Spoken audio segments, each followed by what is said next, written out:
Sigla, io faccio Siamo in l'intro, nel diretta. frattempo tu sistemi le proporzioni. Ok, ora ci siamo.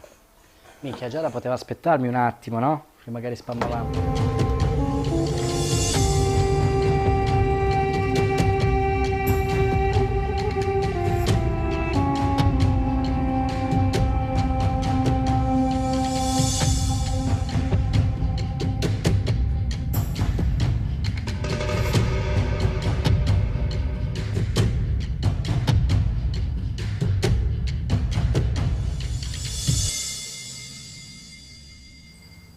E allora ci siamo in questa travagliata diretta, scusate il ritardo, l'avevamo annunciata per le 19.00, sono le 19.05, ma causa ci hanno consegnato gli studi adesso, noi siamo pronti per andare in onda. L'unica mia fortuna è che questa diretta, che vuole anche essere un po' un esperimento, perché è una diretta a tre, e se la sorte e le connessioni internet sono con noi, sperimentiamo anche un nuovo modo di fare le dirette per dare spazio proprio a voi, amici da casa, che magari potete interagire in tempo reale, farci qualche domanda. Adesso cominciamo a dare il benvenuto a tutti coloro che saranno pronti insieme a noi. La mia fortuna, dicevo, è che lo faccio tra amici, quindi anche senza aver fatto una minima prova, io do il benvenuto e il bentornato a due pilastri fondanti di questa trasmissione che sono con me oggi, quindi Davide Cristallo, benvenuto, bentornato, e il grandissimo Marco Di Conegraia. Come state? Io Bene, benissimo, bene, ciao Gianluca, grazie dell'invito. altrettanto, grazie anche a voi. Questa prova nasce anche un po' dalla volontà in futuro di poter fare anche qualche minimo dibattito, quindi oggi in realtà è una prova, si tratta di un argomento che è molto interessante, che molti di voi ci hanno richiesto, e quindi stiamo accontentando e sto tenendo conto anche di tutti i feedback che ci date un po' su tutti i social, perché voglio ringraziare fin d'ora tutti quelli che ci stanno contattando, cercando su tutti i social per raccontarci qualcosa, e io da questi feedback ho pensato di coinvolgere due amici, quindi un attimo che andiamo a sistemare anche l'inquadratura, facciamo anche, pensavo mi mettesse più al centro, ecco, e andiamo a parlare di mondi sotterranei, e ci sarà modo anche tra un pochino di andare a leggere tutte le vostre interazioni, quindi come al solito fateci qualche domanda, e come mi consiglia il mio buon amico Marco, scrivete domanda e poi la fate, così poi saranno più facili da andare a cercare nel corso di questa diretta YouTube insieme. Facciamo finta che. Chi parte dei due? Ma lascio Ma la parola a guarda, Marco. sì, va bene. Allora, io la vedo dal punto storico e quindi direi che possiamo gettare uno sguardo. Io sento un ritorno. Da noi in realtà non Almeno- c'è. Proviamo. No, Benedimo. No, no, no, se per voi non c'è non è un problema. No, ma adesso non lo sento più. Allora, direi che per i mondi sotterranei io farei proprio una velocissima introduzione, perché la questione dei mondi sotterranei in realtà la troviamo fin dall'antichità. Adesso, senza andare a vedere i nostri antenati che vivevano nelle caverne, i più coraggiosi si armavano di una torcia, no? E cercavano di entrare nelle caverne, però ecco che abbiamo le più antiche disquisizioni in merito, vuoi Platone con la caverna, vuoi i miti greci piuttosto che latini, eccetera, dell'Ade, quindi di queste città, di questi mondi che sono sottoterra, e quindi ecco che vi era cioè si riteneva che anche il mondo sotterraneo fosse abitato. Il primo in Occidente che ha scritto qualche cosa sui mondi sotterranei è un personaggio che uno non se lo aspetterebbe, perché è uno scienziato, ed è Edmund Halley, lo scopritore della famosa cometa che ogni tanto ci viene a trovare, e nel 1692 ha scritto che secondo i loro studi vi erano delle interferenze, vi erano particolari che non quadravano se la Terra fosse stata piena, e quindi ecco che lui era convinto che la Terra fosse sostanzialmente un guscio che all'interno era vuoto e che quindi vi fosse un mondo all'interno di questa Terra. Da qui partono tutta una serie di ricerche storiche da parte degli scienziati e di romanzi in cui si voleva narrare questa ipotetica vita nel mondo sotterraneo. Questo in Occidente. In Oriente invece la cosa era, fra virgolette, conosciuta e non dibattuta, perché nel Tibet sappiamo che Tibet in Cina, le questioni di Shambhala piuttosto che Agartha, eccetera, eccetera, sono delle condizioni di vita sotto la crosta terrestre che erano conosciute. Finisco la mia introduzione solamente con questo. Dopo il romanzo di Ludwig Holberg del 1741, che racconta i viaggi sotterranei di tale Niels Klim, che quindi è fatto sotto forma di romanzo, però non sappiamo se racconta una storia tendenzialmente vera o se racconta un mito, che cosa possa raccontare, perché nel 1741 romanzi del genere non è che fossero all'ordine del giorno. Ecco che all'inizio del 1800 l'autore Leslie incomincia a scrivere nel 1829 la sua teoria sulla terra cava. Dopodiché vi è una serie di libri, che ne parleremo successivamente, in cui si va a studiare questa ipotesi, e addirittura incominciano a esserci delle richieste per andare ad esplorare il polo nord e il polo sud, perché secondo questa teoria al polo nord e al polo sud vi sarebbero i buchi, cioè l'ingresso per la terra cava. A questo punto so che Davide è ferratissimo su questa parte, quindi gli cedo subito la parola. Sì, no, ci tengo solo a dire una cosa su Davide, che in realtà è uno dei più grandi relatori e nel suo canale spesso finisce per fare da presentatore, quindi questa idea di coinvolgerlo nasce proprio per sottolineare anche le esperienze di vita forti di cui lui è stato testimone, quindi Davide, ci tengo a farti venire fuori come relatore di questi argomenti. Ti ringrazio, io devo dire, poi magari ne parliamo. Ho avuto la fortuna di visitare qualche luogo sotterraneo, poi ne parliamo, li sono andati proprio a cercare.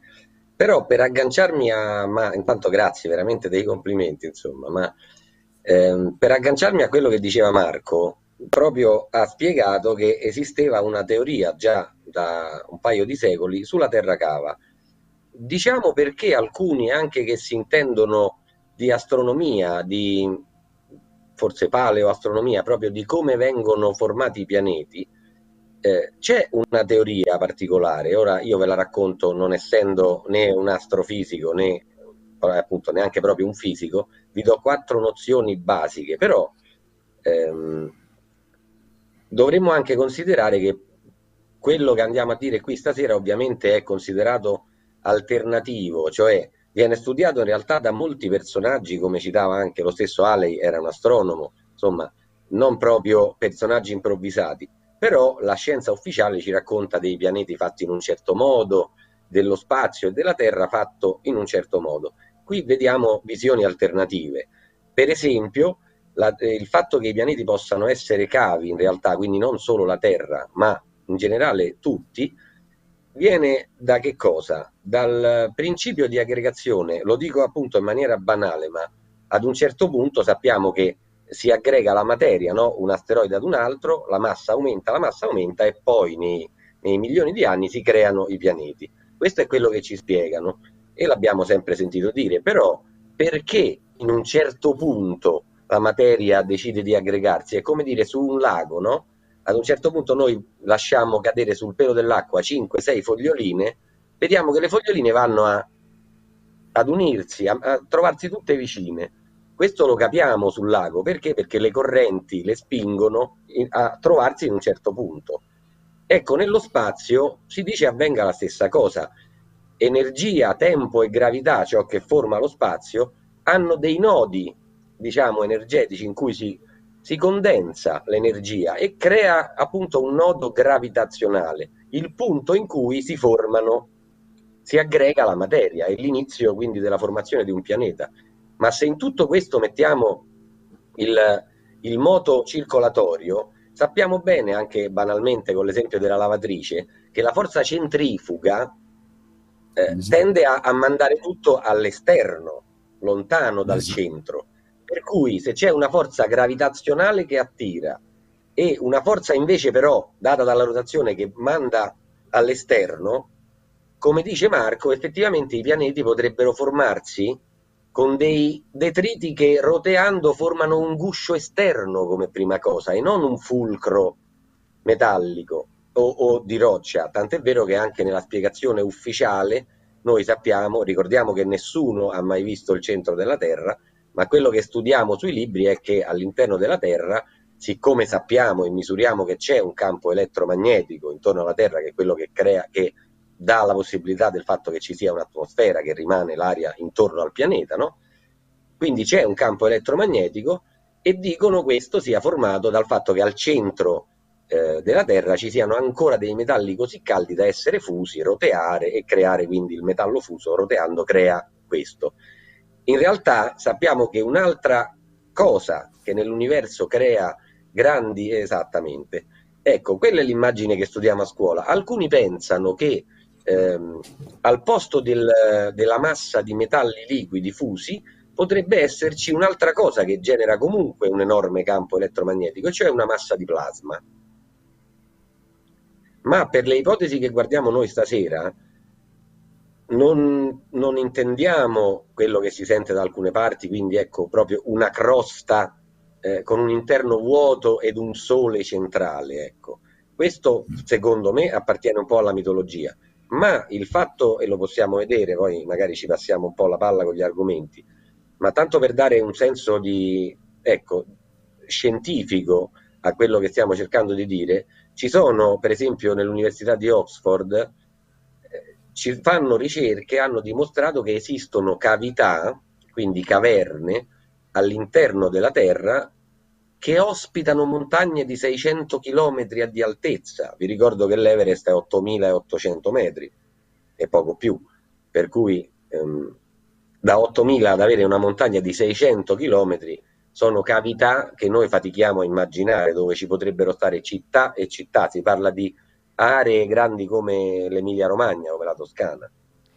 Ecco, io poi fra poco poi andiamo a vedere quello che ci stanno scrivendo i nostri amici da casa, però mi colpì tempo fa quando si parlava della Terra, mi venne raccontato che cercare la vita su alcuni pianeti solo sulla parte esterna in realtà è un modo poco probabile di trovarla, e mi fecero questo parallelismo, mi dicevano ma tu in una casa abiti dentro o sul tetto? Ecco, la maggior parte dei pianeti sono delle case, la Terra è un po' un'eccezione a causa della sua atmosfera e viene abitata anche sul tetto, ma questo anche svelò che in realtà in questo momento, secondo alcune teorie, sempre facciamo finta, potrebbe essere abitata sia all'interno che sulla superficie, e quindi ripartiamo di qui. Vado Vuoi io? andare tu, Marco? Ma Sì, vado io veloce. direi assolutamente Allora, sì. sì, dunque effettivamente le teorie inizialmente partirono con la questione del guscio, no? Di Halley e Holberg, eccetera, però poi si divisero correttamente, ossia la questione di una terra che era formata solamente come se fosse il guscio di una noce, piuttosto che invece un agglomerato di terra però completamente traforato, ossia che ci fossero tutta una serie di gallerie più o meno enormi che collegassero anche le parti più lontane della Terra, addirittura attraversare da un continente all'altro, oppure in zone più limitate che collegassero una zona ad un'altra, oppure che collegassero semplicemente due località, eccetera, eccetera, nel senso che queste erano preesistenti. In effetti, se noi andiamo a vedere i nostri miti orientali, li abbiamo accennati prima, Shambhala, Agartha, ma non solo, ce ne sono anche altri, narrano di civiltà che vivevano e vivono sottoterra perché quello è il loro habitat più congeniale. perché ci sono dei vantaggi ad abitare sottoterra, nel senso che non ricevi le radiazioni da parte del sole, e quindi eviti tutti i tumori della pelle, eccetera, eccetera. Non hai il problema del vento, della pioggia e via discorrendo. Hai anche il vantaggio della temperatura costante, e quindi ecco che un po' come un enorme formicaio, la Terra potrebbe essere completamente abitata sotto la crosta terrestre, e coloro che vi abitano fuori in realtà sono forse la maggioranza, forse la minoranza, questo non lo possiamo sapere secondo questi miti, diciamo che sono la stragrande minoranza, ma non possiamo escludere che vi siano ancora delle civiltà al di sotto della crosta terrestre. Tengo a precisare una cosa: vi sono tantissimi miti del Sud America, del Centro America, del Nord America, in Asia, di popolazioni che narrano che i loro antenati vivevano sotto la crosta terrestre, e che per motivi di terremoti, che quindi hanno come dire, portato a disagio la vita negli anfratti che loro conoscevano, solo parzialmente costruiti perché normalmente erano naturali, ecco che sono dovuti venire in superficie e si sono dovuti adattare a vivere in superficie. Beh, Guarda, tu Marco parlavi, ti avrei voluto aggiungere non solo, credo che quelle riflessioni le facevamo proprio insieme con Gianluca, no? Sul fatto Sì. di abitanti che entrano dentro la casa. Si è al riparo da tsunami, da tempeste, da asteroidi, da alluvioni, da tantissime altre cose in realtà all'interno della Terra. Ovviamente noi, per come siamo sviluppati, siamo creature solari. In realtà, come sappiamo bene, i rettili ne hanno ancora più bisogno del sole, ma per quanto ci riguarda siamo abituati a stare fuori. Gianluca prima aveva messo la immagine, o meglio la regia, di Derinkuyu, che è uno proprio dei posti che io ho avuto la fortuna di visitare in Turchia, ed c'è qualcosa da dire in più sicuramente rispetto a quello che magari si sa. Qui la mappa già è interessantissima, vediamo, forse questi sono 9 livelli sotterranei. In realtà quando si va lì è una bella esperienza, non è da tutti, bisogna avere la schiena in salute, e si scoprono un po' di cose in più. Io sono andato in quei luoghi, in realtà la mia ultima destinazione era poi Göbekli Tepe, ma c'era la guerra, non sono proprio, le bombe mi hanno fatto tornare indietro, la polizia non permetteva di andare oltre, però fino a Derinkuyu sono arrivato, e arrivandoci si scoprono un po' di cose. Per esempio, in realtà lì vedete appunto 9 livelli, ci dicono quando si va, perché si vedono le entrate chiuse, che ci sono almeno altri 3 livelli. Io ho chiesto e mi hanno risposto che sono solo per gli archeologi. Nulla ci vieta di pensare che potrebbe continuare. Quando si va lì sotto, io ne parlavo l'altro giorno con Marco in privato, immaginate voi anche proprio l'essere umano più, o meglio, meno sviluppato che potete immaginare. In realtà così non è, perché tutti quei livelli sotterranei con canalizzazioni che permettono il passaggio dell'aria, e veramente non c'è mancanza d'aria neanche nei livelli più bassi. Ma non solo, il fatto che i livelli non collassino uno sull'altro richiede un'enorme capacità architettonica, cioè queste sono sotterranee, non le vediamo, ma sono strutture in realtà molto più complesse di quello che possono essere tante strutture che vediamo in superficie, magari tanto maestose, ecco. Si parla tanto di Petra o di tante, no, di alcune cose che sembrano complesse, ma qui c'è davvero un lavoro enorme. La enorme particolarità di questa, che non è l'unica città della zona, quando si va in quelle aree in macchina si scopre che alcuni sono siti turistici e archeologici, quindi utilizzati con del controllo, eccetera, ma molti altri sono in completo abbandono, ma dimostrano che l'area era enormemente più grande. Io ho scoperto tranquillamente lì tutta la popolazione dei luoghi conosce un centinaio di città sotterranee. Quindi dobbiamo aumentare enormemente il numero di persone che crediamo che abitassero in questi luoghi. E che persone erano? Ecco, vi dicevo, immaginatevi qualcuno che comunque doveva avere molte capacità tecniche e scientifiche, architettoniche quantomeno, quindi matematiche anche, di calcolo, di scrittura. Non si può fare una cosa del genere a mente, avendo un progettino a mente, va veramente progettato. Ma il fatto è che lì, dicevo, parlavo della schiena, perché tutti i corridoi sono alti mediamente 1 metro, 1,20 m, quindi si percorre tutto accovacciati. Poi nelle stanze il soffitto è più alto, ma anche noi effettivamente costruiamo le nostre stanze molto più alte di quanto siamo alti noi. Il problema qual è? Che secondo me è molto molto illogico pensare che, immaginatevi voi dover attaccare la parete di roccia per cominciare a costruire il tunnel.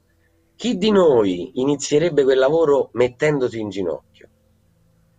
La scusa ufficiale è che per risparmiare tempo e fatica hanno costruito questi tunnel bassissimi, ma in realtà viene quasi da pensare che chi ci abitasse era più basso, perché nessuno comincerebbe a fare un lavoro così andando in ginocchio, mi spiego? È veramente un qualcosa di innaturale. Allora, ho subito qualche domanda per voi, perché poi adesso fra l'altro ci chiedono dove e il nostro Manuel in regia ci fa vedere anche la cartina, esattamente un po' la Turchia, così diamo anche Anatolia. una completezza geografica. In realtà siamo arrivati proprio al dunque, perché molti chiedono, e quindi che ne è della luce, che ne è della vitamina D? Insomma, non bisogna pensare proprio alla razza umana, ma io mi vado a ricollegare, perché noi spesso usiamo anche la cinematografia, i libri per raccontare qualcosa. La mia domanda è: vi ricordate, per esempio, nel Signore degli Anelli, qual era la razza preposta a scavare le montagne, a stare nel sottosuolo? Insomma, erano i nani, e quindi andiamo a parlare di persone molto molto basse. E sempre collegati al Signore degli Anelli, invece, vediamo anche la razza elfica, che è molto simile agli Arianni, di cui si racconta nei diari dell'ammiraglio Byrd, collegato all'Antartide, che abbiamo accennato prima con Marco Enrico Legraia. Quindi sono abitanti molto molto molto diversi da noi, e metto ancora lì una fiche su un nuovo argomento sempre collegato, e anche un po' il mondo dei rettili, quello sotterraneo, e quindi anche insieme a Davide ripartiamo anche di qui. A mano vado a raccontare anche le domande che ci fate, mi fa piacere che stiano arrivando sempre più amici insieme a noi. Io ho divulgato, cioè ho proposto un po' di domande, adesso lascio la parola ai nostri relatori. Marco e Davide, vai. Guarda, io Volevo aggiungerei solo dire una cosa velocissima, passo la parola a Marco, però ti aggiungo sì, una citazione a sì. quelle che tu davi, parlando di esseri che forse non erano proprio umani, anzi probabilmente non lo erano, e di leggende che si spostano anche dall'altra parte del mondo. Marco ce la può, insomma, la mitologia degli Opi parla proprio di un popolo formica Mm, e di popoli che sì. appunto venivano non dal cielo, ma da sottoterra. Da sottoterra. Esatto, sì, quello mi è venuto in mente prima mentre lo sentivo. In effetti, proprio fra i nativi americani, cioè del Nord America, quindi gli Hopi e non solo, narrano Arizona. appunto di questa, sì, di questa popolazione che viveva sottoterra e venivano indicati come uomini formica, popolo formica, però noi non sappiamo se questo era dovuto a una più o meno vaga somiglianza alle formiche o per il fatto che vivessero sottoterra. Però è molto interessante invece la questione delle piccole dimensioni degli ingressi in queste città sotterranee, che fra l'altro avevo letto tempo fa, sono talmente grandi e estese che quella che hai visitato tu, Davide, diceva che poteva contenere almeno 5.000 persone che vi abitassero all'interno, no? Pensate la dimensione, no? Di stanze e sottostanze, Sì, quindi, enorme. e poi sì, che poi è, voglio dire, vi è anche una forma di comunità particolare perché queste non vengono chiuse, quindi vi sono questi enormi scalinate corridoi, però ognuno al proprio, magari aveva il proprio spazio, però era in un certo senso visto osservato da chiunque poteva passare, quindi anche la forma di comunità era diversa dalla nostra. Noi siamo molto portati ad essere, come dire, gelosi, no? Della nostra privacy in ambito di famiglia, cosa che in questi luoghi non era possibile. Ma quello che volevo dire, riferito alla costruzione degli ingressi, cioè questi cunicoli bassi, secondo me hanno anche un'altra valenza, ossia quella della migliore difensibilità, perché nel momento in cui arrivi un nemico, fra virgolette, che voglia entrare questa città sotterranea, se uno avesse costruito un portone di 4 metri di larghezza e 2 metri di altezza, questi avrebbero potuto ammassare le truppe e spingere per entrare. Se l'ingresso è piccolo e basso, no? Dall'interno è più facile difenderlo, perché più che un nemico per volta non potrebbe entrare, e tu, una volta ucciso il primo, il secondo e il terzo, il buco sarebbe addirittura otturato. Però questo cosa significa? Significa una cosa sola, che quelli che sono all'interno erano predisposti e portati a vivere in ambienti così bassi, quindi come diceva giustamente Davide, molto probabilmente erano persone di una statura ridotta, confronto Anche perché Marco all'altro. spiegherebbe l'ingresso basso, ma non Esatto, tutta la struttura. esatto. E mentre invece il fatto di costruirlo piccolo è perché probabilmente i probabili nemici esterni erano sicuramente più alti, e quindi avrebbero avuto maggiore difficoltà ad entrare in un tale cunicolo. Però dobbiamo aggiungere un'altra cosa, che le tradizioni di questi piccoli popoli, piccoli in senso di statura, non ci sono solamente in Europa, no? Perché li abbiamo nel nord Europa, i troll, i gnomi, tutto quello che volete, no? Ce ne sono tantissimi, ma li abbiamo anche altrove, al punto tale che in Indonesia sono stati trovati, mi sembra 24, se ricordo bene, scheletri, no? Dell'uomo di Java. Adesso non vorrei dire una sciocchezza, comunque i resti di un essere umanoide ma non appartenente alla nostra razza, estinto 12-15 mila anni fa, che era di dimensioni veramente, veramente ridotte, no? E quindi abbiamo le prove che esistevano, no? questi popoli. Non solo, fra l'altro gli scheletri e gli scavi sono iniziati solo da qualche anno. Questi, Florensis forse si chiamava, questo è all'ingresso di una grande grotta, quindi ancora tutto l'interno delle grotte sono da andare a scoprire, gli archeologi, insomma, andare a fare le loro ricerche. Ma addirittura in India, nella parte meridionale dell'India, esistono dei villaggi fatti in pietra, dove queste strutture sono al massimo 1,5 metri di altezza, e l'apertura è talmente piccola che un uomo come noi avrebbe delle difficoltà ad entrare, e gli abitanti locali riferiscono che in questi villaggi, ovviamente abbandonati perché nessuno può viverci dentro, erano abitati dai piccoli uomini. Quindi ecco che delle altre razze umane diverse da noi, nel nostro caso piccole, esistevano anche fino a non moltissimi millenni fa. Ecco, e Guarda, poi aggiungo un paio di cose, se posso.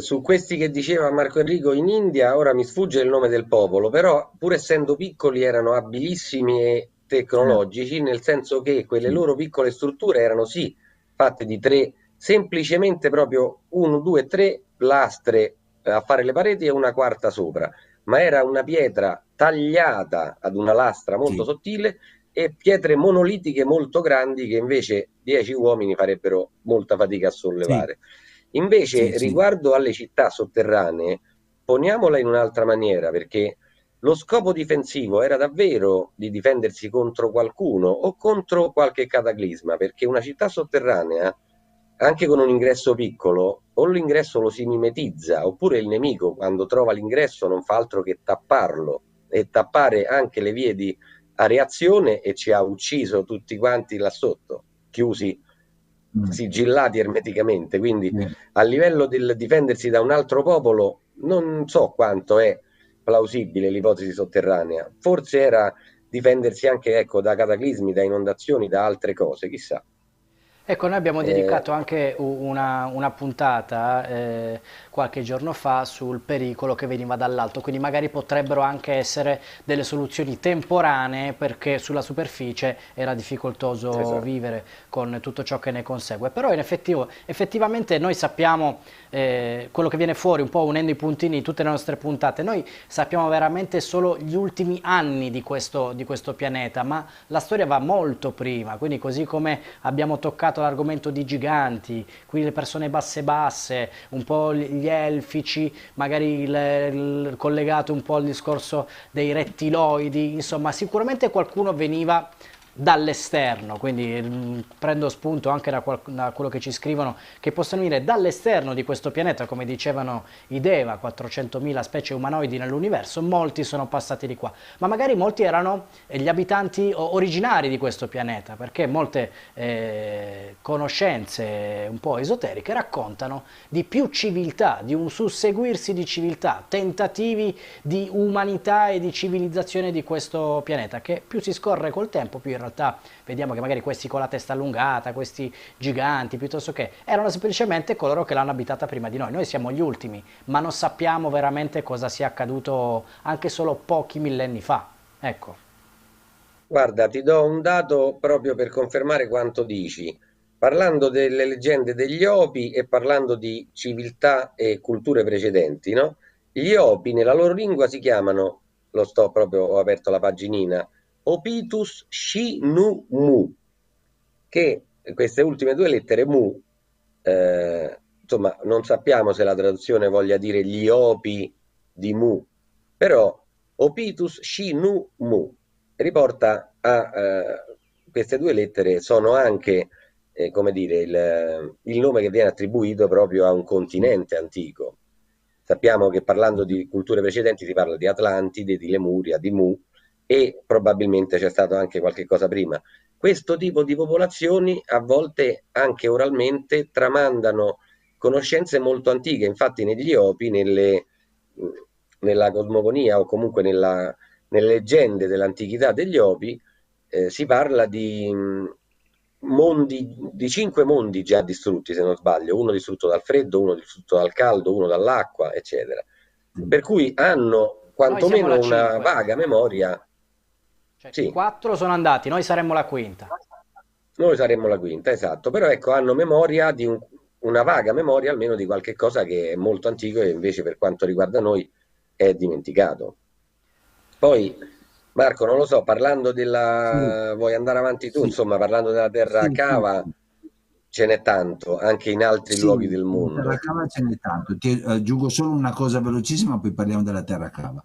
In effetti anche la Blavatsky ha parlato che noi siamo la quinta razza di questa terra, adesso senza andare a dettagliare oltre, però lei, secondo queste tradizioni che ha studiato a lungo in Tibet, in India, eccetera, ve ne sarebbero previsti ancora due che sono evolutive confronto alla nostra, no? Quindi, per quanto riguarda invece la nostra terra cava, ecco che ci eravamo fermati prima agli inizi dell'Ottocento, mentre invece nella seconda parte dell'Ottocento, falliti questi tentativi, no, di andare in Antartide, perché all'epoca non vi erano i mezzi tecnologici per poterlo fare, ecco che nel 1871 Sir Edward Butler Lytton, che era sì uno scrittore ma era soprattutto un esoterista, scrisse un testo di cui in realtà ne abbiamo già accennato in un'altra puntata, che è scritto sotto forma di romanzo, però in realtà rappresenta le sue esperienze, le sue conoscenze raccolte, che uscì nella prima edizione come La razza avventura, poi lo integrò con altre parti e dalla seconda edizione in avanti venne identificato come Vril. Ecco che in questo, diciamo, questo testo si narra di una stirpe, una razza di superuomini che vivono sottoterra, e questo da un lato si lega alle tradizioni tibetane, quindi al fatto che sottoterra forse proprio sotto il Tibet, forse sotto l'Asa, vi è una civiltà che vive chiusa in se stessa, ha pochissimi contatti, ma non è che non ne abbia, ha pochissimi contatti col mondo esterno e con la civiltà esterna. Però è una civiltà che in qualche modo guida e conduce attraverso le sue proprietà mentali, guida la civiltà esterna. Mentre invece in altri casi, e qui Davide sicuramente conosce degli esempi, vi sono altre civiltà o parti di civiltà sotto la nostra terra che invece non sono propriamente come dire, amichevoli nei nostri confronti. Faccio solamente un esempio per tutti, Davide lo conoscerà bene, quell'esempio mi sembra in Messico o negli Stati Uniti al confine col Messico, che scavando una caverna ci fu un incontro con qualche esemplare, diciamo così, di una civiltà sotterranea. Prima di dare la parola a Davide, io comincio a fare una lettura di un po' di domande. Fra l'altro la nostra regia ne ha scelta anche una da far vedere in sovraimpressione, vediamo se riusciamo, eccolo qua. Sì. La stiamo andando anche a vedere. Buonasera, a proposito di mondi sotterranei vorrei chiedere a Davide e Marco qualcosa sui famosi nonché misteriosi Monti Bucegi in Romania, da noi, anzi da molti considerati il luogo più inspiegabile sulla Terra. Prima di lasciarvi la parola leggo anche, ci richiedono anche quale libro stavi esattamente citando prima, e secondo voi l'interno è ancora abitato, e se sì sanno di noi, ci contattano, e quindi prima molti riferiscono a Shambhala. Prima di lasciarvi la parola, tra le puntate precedenti consiglio, perché sono spiegate anche bene, quella proprio con Marco Enrico De Graia, che abbiamo parlato del nazismo esoterico, quindi tutto il discorso Sì. che potrebbe poi proseguire, e quella che abbiamo fatto sull'Antartide, che anche lì parla di alcuni conflitti Sì. che ci sono stati, in cui chi è andato a disturbare ha avuto un po' la peggio. Ogni tanto torniamo a leggere le domande, quindi continuate a farcele. Adesso ridò la parola ai nostri relatori. Allora, riprendo il filo delle domande. Mi aggancio a una cosa, ci hanno chiesto su, allora, I la Monti domanda era, Sì, sì, perdonami, Bucegi. la prima. Ah, i Monti Bucegi. Mi dai modo di sì. citare anche un altro luogo sotterraneo di quelli però che ancora ricadono un po' nel mito per alcuni, per quanto mi riguarda ci potrebbe tranquillamente stare. I famosi scritti di Ermeti e Trismegisto, che tra parentesi lo vedono come creatore della piramide, costruttore della piramide, nei suoi scritti lui parla di andarsi a riposare scendendo all'interno della terra da dentro la piramide o da sotto la Sfinge, ora mi sfugge precisamente, ma Forse forse la sotto la Sfinge, ma Sfinge. non so. Sì, forse sotto la Sfinge. Lui dice da lì si entra perché dice ho costruito io e da lì c'è l'accesso per andare nelle sale di Amenti dove si dice lui abbia riposato per 100 volte 100 anni o giù di lì, per tornare poi più volte. Però anche quello è un altro luogo sotterraneo.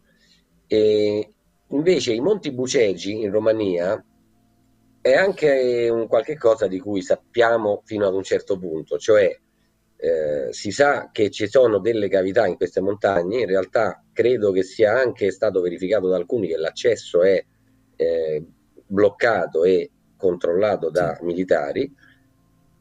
Quello che si racconta, ma appunto per ora va ancora nelle speculazioni, è un qualche cosa che abbiamo già sentito in diversi luoghi del mondo, e cioè l'esistenza anche dentro ai Monti Bucegi. Si potrebbe collegare anche ad un altro luogo, a quello dei Wingmakers, al Grand Canyon. Parlano di alcuni luoghi in cui ci sono diverse caverne dove ci sarebbero delle biblioteche, nel Mm. caso dei Monti Bucegi, io ho avuto la fortuna di parlare con persone che non sono nel mondo civile ma sono in quello militare.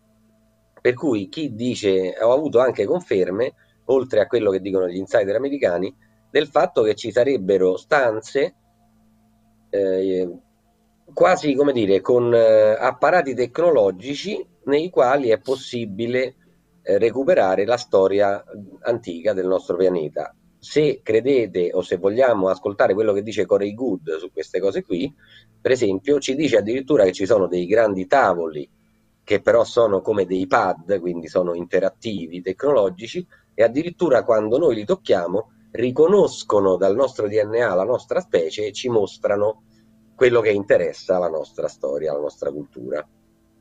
Questo però ovviamente per ora sta nelle fantasie. Fatto sta che non si riesce ad andare nei Monti Bucegi, sono controllati, sono uno di quei territori recintati e controllati dai militari. Visto che parliamo della Romania, io aggiungerei un'altra cosa che mi è venuta in mente adesso, è che sempre lì nei Carpazi, che è la catena montuosa, no, che vi è Sì, sì. in Romania,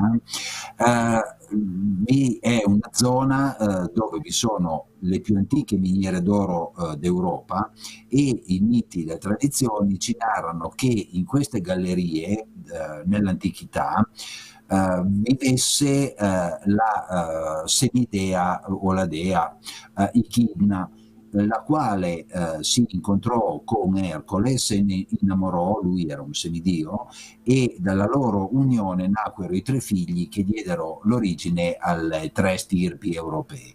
Ma quello che è interessante è che questa divinità abitava nelle cavità dei Monti Carpazi, ecco. Cioè non abitava in un palazzo sontuoso sopra, abitava all'interno, nelle cavità. Mi hai riportato a un'altra cosa alla mente, in realtà. Ci sono sì, diversi posti nel mondo in cui creature asseriscono di arrivare insomma, di vivere nel mondo sotterraneo. Gianluca prima ci aveva chiesto qualcosa sui rettili. Mm, Anche lì proviamo, per quanto ci rimane possibile, ovviamente parlando dei rettiliani, quindi di una creatura sì con una base di DNA rettile, ma intelligente, senziente, sembra argomento proprio di fantascienza. Proviamo a dare due dati che quelli sì, però sono abbastanza verificabili, no? Anche se ovviamente è frutto di teoria, se io dico, ed è il dato ufficiale, che la Terra ha 4 miliardi di anni, nessuno c'era, l'abbiamo calcolato in qualche modo. Però, certo. quindi provate io, tirando una riga servirebbe uno spazio enorme, no? Provate a immaginare questi numeri che sono così diversi ed enormi come se fossero soldi, come se fossero cifre economiche, così capiamo al volo l'enorme differenza, no? Per esempio, tra 4 miliardi e 4.000 euro si capisce che c'è un'enorme differenza.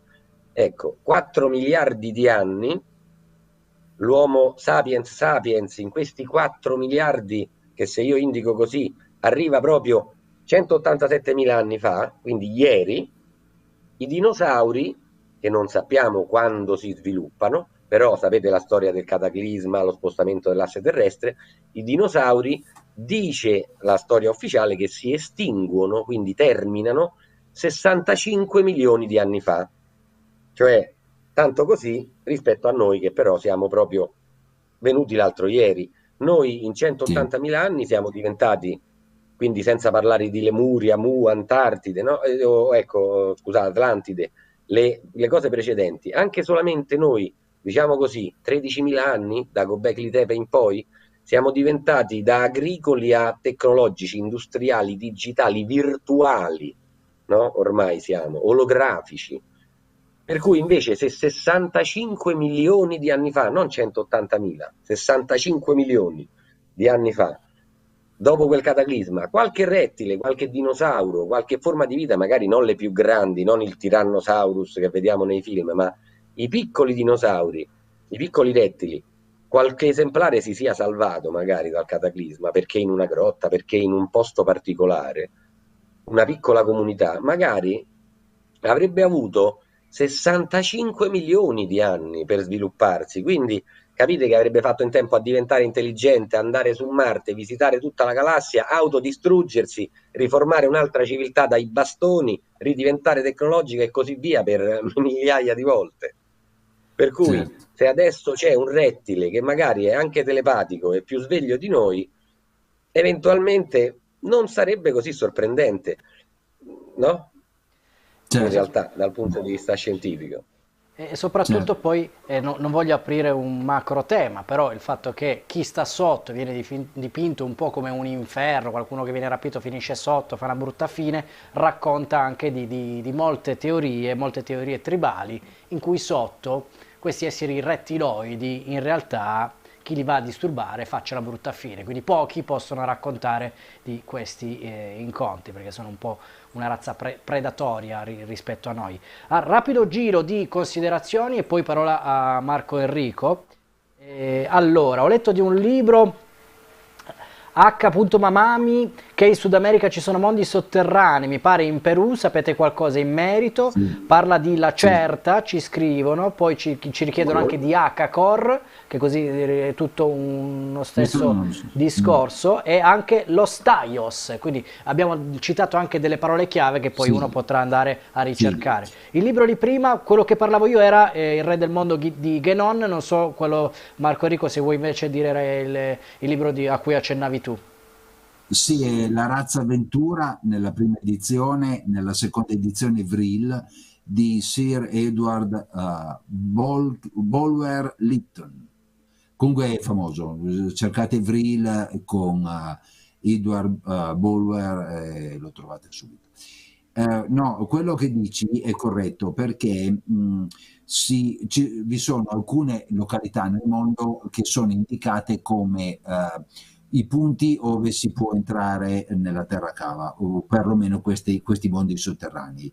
Abbiamo citato il Tibet, abbiamo citato l'Antartide e l'Artide, ma in questa lista vi è anche oltre il Perù, di cui alcune di queste località che hai detto, no?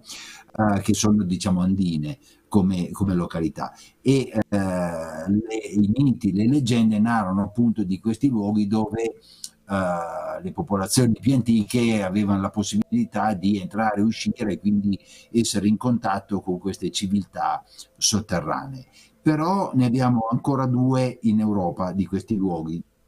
Uno è in Irlanda, dove vi è un tumulo, ossia un kurgan, queste piccole colline però fatte a mano, nel senso che la terra è stata portata con le ceste, no? Dagli uomini formando una collina che appunto delle volte ha una forma anche piramidale, però questa era mozzata sopra e in questo kurgan era scavato all'interno e la leggenda dice che vi fosse uno degli ingressi per il mondo sotterraneo.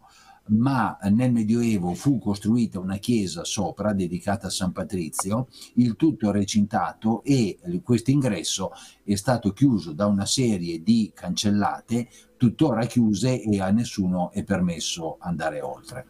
L'altro luogo invece è nei Sudeti dal lato tedesco verso quindi il nord della Germania e le tradizioni locali, adesso non ricordo i nomi di questi villaggi, però diciamo la zona verso Dresda, ecco, tanto per intenderci, fra Dresda e il confine con la Boemia, in questa zona le tradizioni locali dicono che nelle loro montagne vi sia l'ingresso per un mondo sotterraneo dove esistono delle città e dei popoli che vivono sottoterra. Posso aggiungere una mezza parola? Certo. Allora, in realtà io ho un altro posto che, perché poi vedete veramente andando dal vivo, poi ormai con i voli low cost uno se l'è potuto permettere ogni tanto, ma anche a Petra, per esempio, abbiamo delle immagini che tutti abbiamo nella mente, no? La prima facciata, il tempio e l'altra chiamata il tesoro.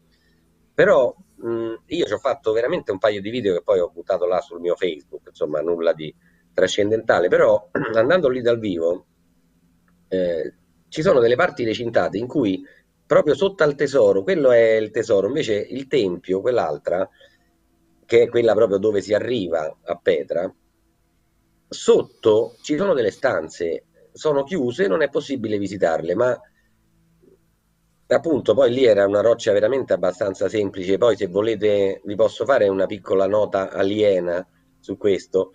Petra viene attribuita ai Nabatei, una cultura tutto Mm, sommato abbastanza recente, che si sarebbe ispirata, come ben vedete, all'architettura romana per fare queste cose, mm, che richiamano molto le nostre architetture, appunto, greche e romane. In realtà i Nabatei hanno detto che hanno fatto alcune di quelle cose, ma ci sono il sito lì di Petra, oltre a quelle due facciate, è 16 km quadrati, richiede una giornata intera, è molto grande e moltissime di quelle che loro chiamano tombe, io non ho mai visto tombe a tre vani con le finestre che affacciano sul fuori, cioè sono proprio, ci sono, ecco, alcune non sono affatto tombe, erano proprio abitazioni e dentro sono scavate in una maniera che ricorda una tecnologia che che io almeno ho sentito solamente da un insider che spesso cito, chiamato Corey Good, il quale racconta di un affarino super tecnologico, eventualmente volante, cioè quindi auto, no, che si, come dire, con una sua propulsione, che girando scavava le rocce. Ora, se voi entrate in tutte quelle cavità scavate artificialmente, non vedrete i classici segni dello scalpello, ma vedrete dei pattern, dei modelli di scavo, proprio come se fossero stati fatti da una piccola palla rotante, il che non crea né un motivo molto bello, né è geometricamente perfetto, però non è sicuramente il risultato di qualcuno che ha fatto il lavoro a mano, perché nessuno avrebbe lavorato in quella maniera procedendo per strisce. Quindi è molto particolare, insomma, anche quello. Ecco, io vorrei aprire un altro tema, quando vi dico siamo a 10 minuti dalla fine della conclusione, così ci riusciamo un po' ad usare tutti quanti, ma sempre facendo finta, perché noi siamo quelli di facciamo finta che in realtà queste cose sembrano molto fantasiose, ma se li si paragona a qualcosa di molto concreto, molto pragmatico, come per esempio le basi militari, spesso dentro le montagne o sottoterra, la nostra tecnologia militare consente di vivere molto in profondità e anche in zone anche in zone sul nostro territorio, quindi in Italia ci sono delle basi sotterranee, ci sono delle basi all'interno di montagne e butto lì anche una chicca, noi trasmettiamo da Torino e quindi qua dietro c'è il Musinè e io realmente credo che al di sotto del Musinè ci possa essere qualcosa di vagamente un po' strano da spiegare, ecco, così da non facile, che non si vede tutti i giorni. Ecco, vi do a tutte e due questo spunto riguardante ciò che i militari fanno abitualmente. Ma guarda, io Io, ho poco, vai, vai. sì, no, no, ma dico, ho pochissime informazioni da questo lato, quindi sarò velocissimo e così lasciamo tutta la parte conclusiva a Davide che è molto ferrato su questo. La- per quanto riguarda dicevi, la costruzione, no, di basi sotterranee, in realtà i primi tentativi dal lato militare va bene, la linea Maginot piuttosto che la linea Sigfrido o gli scavi, no? Ricordiamoci Pietro Mica, anche a Torino, eccetera, ma erano insignificanti, no? Come tipo di lavorazioni, confronto certe costruzioni che ci sono oggi. La prima grande centrale che conosciamo, che fu costruita sottoterra e in realtà nelle viscere di una montagna, fu fatta dalle parti non lontano da Praga, dai tedeschi nell'ultima guerra mondiale, in quelle che originariamente erano le miniere di, adesso non ricordo il nome del re, e che loro ampliarono e ingrandirono, eccetera, dove andavano a studiare e lavorare e costruire i prototipi degli UFO, quelli fatti dai tedeschi, quindi non quelli che arrivano da chissà dove, ma quelli terrestri. E ricollegandomi a questo, però ricordiamoci sempre che il gruppo Ahnenerbe delle SS andò non solo in Tibet, ma andò in parecchi luoghi nel mondo, non ultimi i Pirenei, anche a cercare proprio gli Anche in ingressi, Italia. gli ingressi della terra cava. Davide, a te.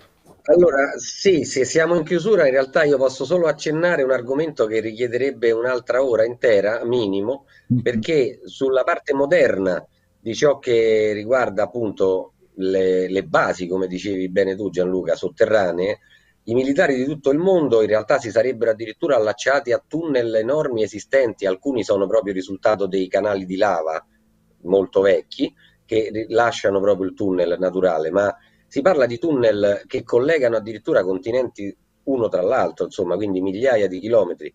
Lì si entra veramente nell'ufologia o nella, diciamo, scienza di confine che però parla, si va a allacciare alla realtà anche lì, se cercate le DUMBS, scritto DUMBS, le famose Deep Underground Military Base, leggete nei vari protocolli che proprio vengono distinte dalle basi sotterranee le basi di profondità, in cui si parla di basi anche a 50 km sottoterra.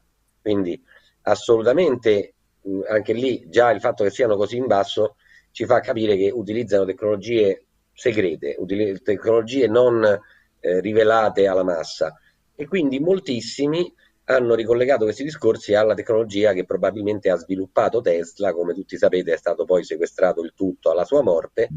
ma probabilmente, questo è riportato dagli insider che dicono tranquillamente di esserci andati, in queste basi che sarebbero non piccoli centri, ma dovete immaginare delle piccole città sotterranee che ospitano anche in alcuni casi 30.000 persone.